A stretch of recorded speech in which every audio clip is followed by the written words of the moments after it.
नमस्कार. मालिकेच्या आजच्या भागामध्ये आपल्याला खूपच जबरदस्त असा ट्विस्ट पाहायला मिळणार आहे. कारण काव्य आणि नंदिनी ज्या पद्धतीने तयार झालेले आहेत ते पाहून जीवा त्याचबरोबर इकडे पार्थ यांची तर विकेटच पडलेली आहे. त्यांना कळायचं बंद झालेलं आहे. ज्या पद्धतीने त्या तयार झालेल्या असतात ते मात्र खूपच सुरेख असतं. पण आता सगळ्या मंगळागौरीचे खेळ सुरू झालेले असतात. खूप उशिरा ही सुरुवात झालेली असते हे लक्षात आलेलं असतं. तरीही सगळ्या बायका जमलेल्या असतात आणि खूप छान पद्धतीने हा सोहळा सुरू झालेला असतो. त्यासोबतच इकडे पाहायला मिळतं ते म्हणजे नंदिनी आणि त्याचबरोबर काव्या फुगडी घालत असतात आणि त्याच वेळी साडी नेसून जीवा आणि पार्थ या दोघांचीही एंट्री झालेली आहे. आणि त्या दोघांना तिथे मंगळागौरीच्या खेळामध्ये असं आलेलं पाहून नंदिनी आणि काव्या त्या दोघांकडे पाहतच राहतात. कारण त्यांचं ठरलेलं असतं की पुरुषांना या कार्यक्रमामध्ये एंट्री नाहीये. आणि त्याचबरोबर इकडे जेव्हा हे सगळं घडत असतं तेव्हा मात्र आता त्या दोघांना फुगड्या घालायला सांगितलेले आहेत आणि ते दोघंही साडी सावरत आहेत. खरंच खूप सुंदर अशी साडी नेसून जीवा आणि पार्थ तिथं आलेले आहेत. हा सीन जो आहे तो खरंच पाहण्यासारखा आहे. त्याचबरोबर काव्या आणि त्याचबरोबर नंदिनी या दोघींना पाहून जीवा आणि पार्थ दोघंही खुश आहेत. तर पार्थने काव्याच्या साडीच्या निऱ्या सुद्धा व्यवस्थित केलेल्या आहेत. हे सगळं कशा पद्धतीने होणार आहे ते आपण आजच्या या भागामध्ये पाहणार आहोत. त्यासाठी हा व्हिडिओ शेवटपर्यंत पहा. त्याचबरोबर चॅनलवरती नवीन असाल तर चॅनलला सबस्क्राईब करा, व्हिडिओला लाईक करा. इकडे मानिनीने फोन केलेला असतो तिच्या मैत्रिणींना आणि ती सांगत असते उद्या ना अगं माझ्या सुनांची मंगळागौर ठेवलेली आहे आणि तुम्ही त्या मंगळागौरीसाठी या. आणि हे बोलणं ऐकत असतात ते म्हणजेच रम्या आणि वसू. रम्या आणि वसू हे बोलणं ऐकतात. त्यांना मात्र खूप राग येतो. म्हणजे ही मानिनी आता हिच्या सुनांची मंगळागौर करणार आणि खूप छान पद्धतीने त्या तयार होणार, नटणार, मुरडणार आणि आपण काय करायचं तर आपण मात्र तिथे येणाऱ्या त्या बायका ज्या आहेत त्यांची उठबस करायची आणि त्यांच्यासाठी हे सगळं करत बसायचं आहे असं बोलणं चाललेलं असतं. तेव्हा खरं तर या दोघींनाही खूप राग आलेला असतो. आणि त्याचबरोबर इकडे वसू म्हणत असते की बासा आता मी सहन करणार नाही, याच्यापेक्षा जास्त सहन मी नाही करू शकत असं वसूचं म्हणणं असतं.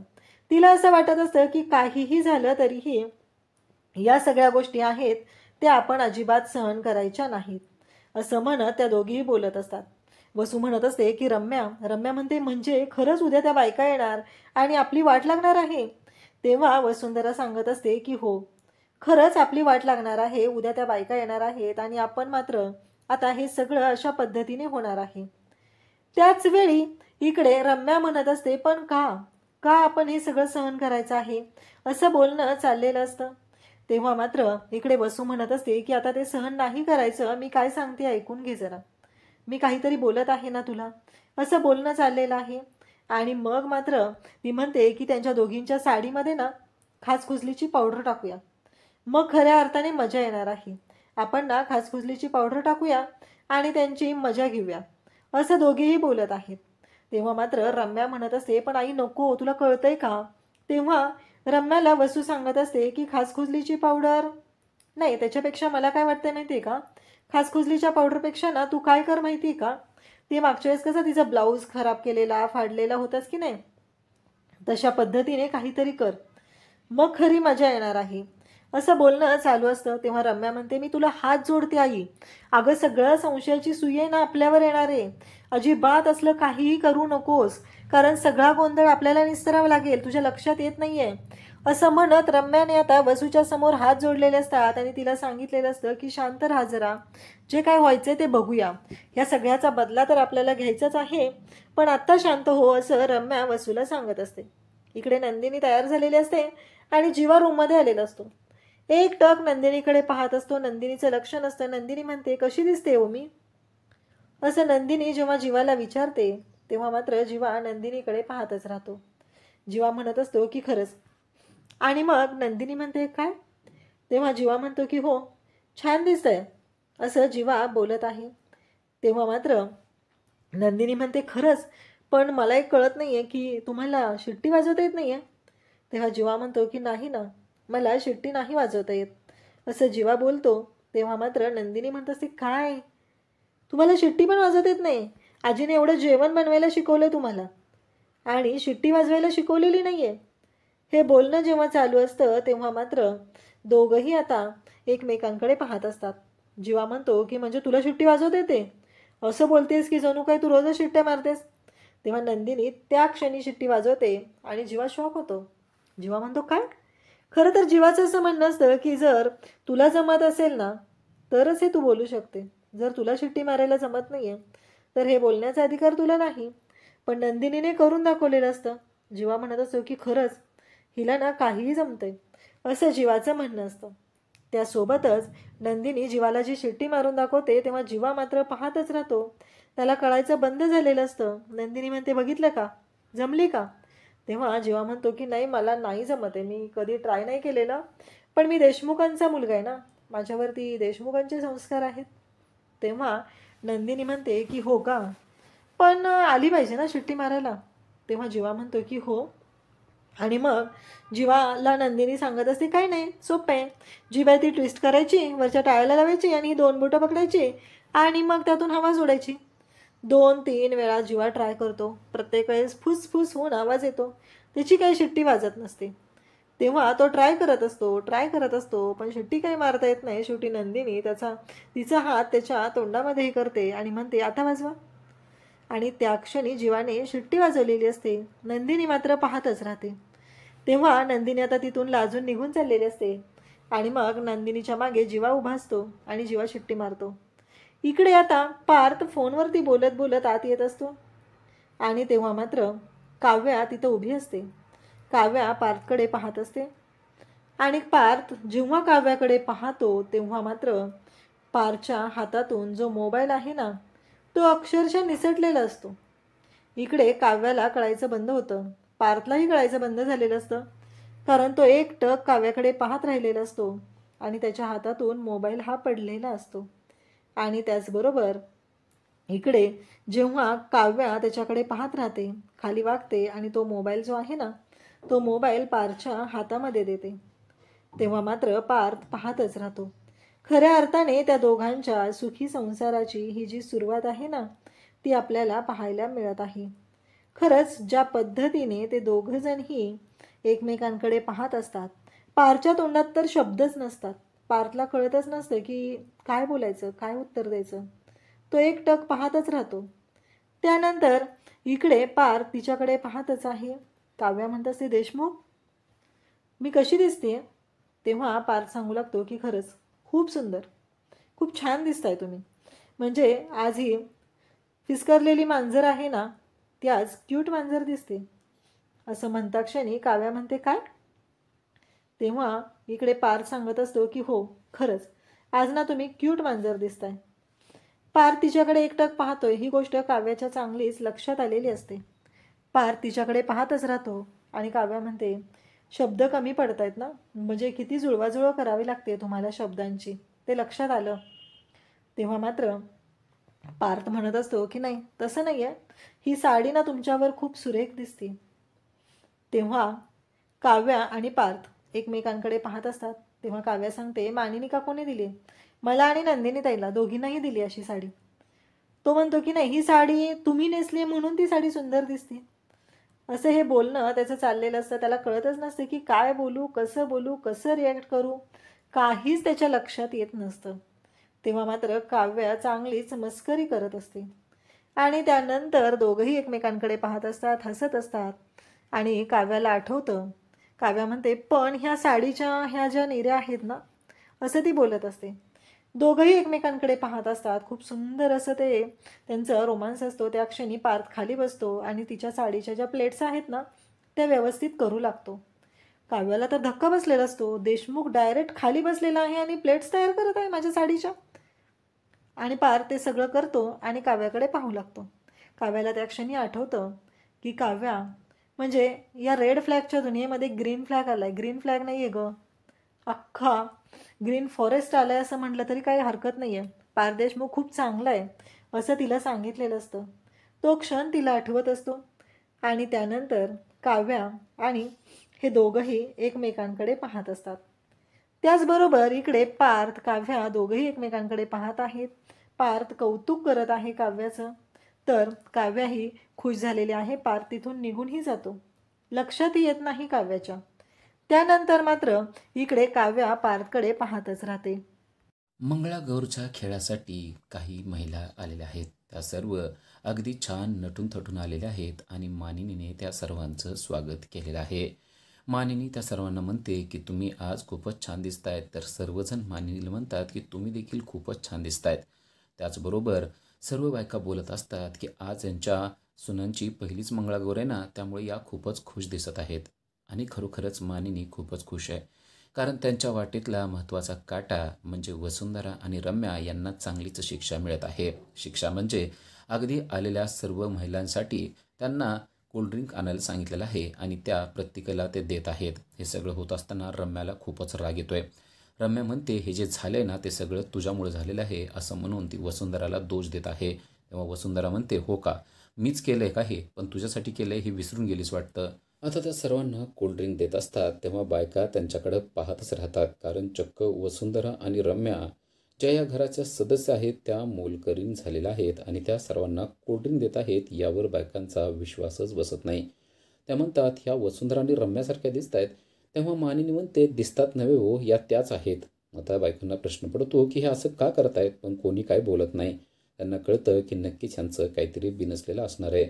पण वसुंधरा आणि रम्या यांचा मात्र सगळ्यांमध्ये चांगलाच अपमान झालेला असतो. त्यांना अगदी नको नको झालेलं असतं. पण आता काम केल्याशिवाय काहीच पर्याय नसतो. बायका त्यांना खूपच उलटसुलट बोलत असतात आणि त्या बायकांसमोर उभा राहण्याशिवाय त्यांच्याकडं पर्याय देखील नसतो. बायका विचारतात की हे असं का करतायत. तेव्हा काव्य आतून बाहेर येते आणि म्हणते की जैसे ज्याचे कर्म तैसे फळ देतो ईश्वर. आता बायकांना आलेल्या समजलेलं असतं की नक्कीच ही वसुंधरा आणि रम्या यांनी काहीतरी केलेलं असणार आहे, कारण त्यांचे स्वभाव हे त्यांना अगदी चांगले माहीत आहेत. आता नंदिनी पण आलेली असते.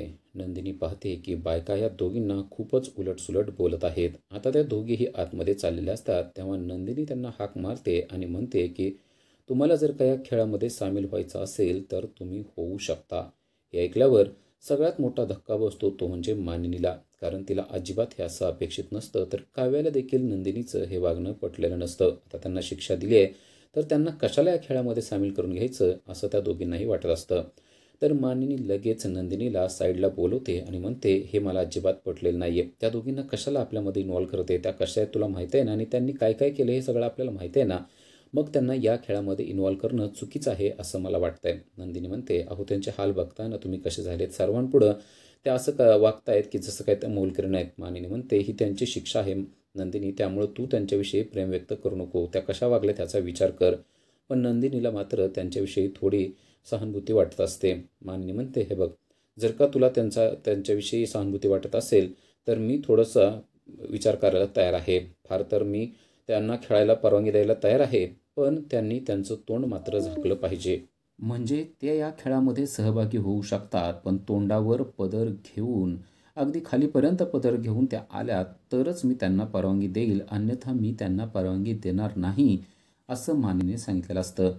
आता नंदिनीला हे सगळं अमान्य करण्याशिवाय पर्यायच नसतो. नंदिनी म्हणते ठीक आहे तुम्ही जसं सांगाल त्या पद्धतीनं, पण मला असं वाटतंय की त्यांना या खेळामध्ये सहभागी करून घेतला पाहिजे. मानिनी म्हणते तुझं ऐकलं ना, मी मान्य करते, पण आता माझं देखील तू ऐकायलाच पाहिजे. तू त्यांना जाऊन सांग की तुम्ही या खेळामध्ये सहभागी होऊ शकता, पण तुम्हाला तोंडावर पदर घेऊनच यावं लागेल आणि तोंड कोणाला देखील दाखवायचं नाही. जर का त्यांना ही अट मंजूर नसेल तर तुम्ही अजिबात येऊ नका म्हणून सांग. त्याचबरोबर इथं येणाऱ्या सगळ्या बायकांसाठी त्यांचं सगळं काम करावं लागणार आहे हे देखील त्यांना सांग असं मानिनीने सांगितलेलं असतं. तेव्हा नंदिनी म्हणते ठीक आहे मी त्यांना बोलून बघते, जर त्यांची येण्याची इच्छा असेल तर त्या येतील. जेव्हा नंदिनी आत जाते तेव्हा मानिनीने अक्षरशः देवाला हात जोडलेले आहेत, कारण या दोघी जर काही खेळात आल्या तर काय होईल असा विचार तिच्या डोक्यात येतो. या नंदिनीला खरंच कळत नाही तिला कोणाविषयी कितीही सहानुभूती वाटते. या दोघींविषयी सहानुभूती ठेवण्याची काहीच गरज नाही असा मनोमन विचार मानिनी मात्र करत असते. पण आता त्या दोघींना बोलवलेलं आहे आणि त्या दोघी येणार आहेत. नंदिनी आता वसुंधरा आणि रम्या यांच्याकडे गेलेली असते. नंदिनी त्यांना जाऊन सांगते की तुम्ही या खेळामध्ये सहभागी होऊ शकता असं मी तुम्हाला सांगितलंय, पण त्यासाठी एक अट आहे. खरं तर नंदिनीने सहभागी होणारे सांगितल्यावर वसुंधरा आणि रम्या भलत्याचं खुश झालेले असतात, पण आता नंदिनी त्यांना येऊन सांगते की एक अट आहे. तेव्हा वसुंधरा विचारते आता कसली अट. तेव्हा नंदिनी सांगते की मानिनी आईने तुम्हाला एक अट घातलेली आहे, ती म्हणजे जर का तुम्हाला खेळामध्ये यायचं असेल तर तुम्हाला तोंडावर अगदी पोटापर्यंत पदर घ्यावा लागेल, तरच तुम्ही या खेळामध्ये येऊ शकता. जर का तसं केलं नाही तर मग मात्र तुम्ही येऊ शकणार नाही. तेव्हा वसुंधरा म्हणते, अगं मग त्या येण्याचा काय अर्थ आहे, नको आम्हाला यायला. तर रम्या देखील म्हणते, आमचं तोंडच दिसणार नसेल तर येऊन तरी काय करणार आहे. नंदिनी म्हणते, ठीक आहे, ते तुमची तुम्ही ठरवा, तुम्हाला यायचं नसेल तर येऊ नका, पण एवढं लक्षात ठेवा तिथे येऊन मग तुम्हाला आमच्यासाठी कोल्ड्रिंक, नाश्ता, चहा, पाणी सगळं बघावं लागणार आहे. ते करण्याची तयारी असेल तर मग तुम्ही नाही आलात तर चालेल. जेव्हा ते असं म्हणते तेव्हा त्या दोघी एकदम घाबरून जातात आणि म्हणतात की ठीक आहे, तू म्हणतेस तर आम्ही येऊ शकतो. त्या दोघींनाही कळतं की नंदिनी त्यांच्याविषयी थोडं प्रेम व्यक्त करते. तेव्हा वसुंधरा म्हणते की नंदिनी, तुला आमच्याविषयी प्रेम वाटतं ना, ही गोष्ट आम्हाला समजते. मग एक काम कर ना, आमची ही शिक्षा माफ करून टाक ना, यानंतर आम्ही अजिबात वाईट वागणार नाही. नंदिनी म्हणते, तुमचा काहीतरी गैरसमज झालेला आहे. मला तुमच्याविषयी प्रेम वाटत नाही, फक्त सहानुभूती वाटते, ही गोष्ट लक्षात ठेवा.